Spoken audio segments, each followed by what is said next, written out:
આ કારના રફ યુઝના લીધે આના પર સ્ક્રેચીસ પડી ગયા છે.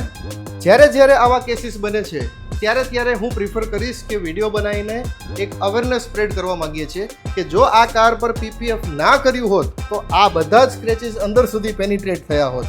અત્યારે આ બધા જ સ્ક્રેચીસ પીપીએફ પર છે, જે હું તમને રિમૂવ કરીને બતાવું.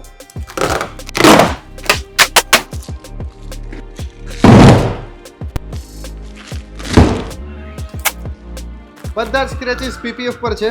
અહીંયા તમે જોઈ શકો છો એકદમ ફાઇન ફ્લોલેસ પેઇન્ટ છે. પીપીએફની મટીરિયલની વાત કરીએ ને તો જબરજસ્ત. 5 વર્ષ વોરંટી, 7 વર્ષ વોરંટી, ડિપેન્ડ કરે છે કે તમારા યુઝ ઉપર તમે શું પ્રિફર કરો છો. તમારા રિક્વાયરમેન્ટ અકોર્ડિંગ અમે તમને પીપીએફ રિકમેન્ડ કરીએ છીએ. અગર તમને પણ જોઈએ છે કે તમારી કાર આ રીતની ચમકતી રહે વર્ષો સુધી, તો અત્યારે જ નીચે આપેલા નંબર પર અમને કોન્ટેક્ટ કરો.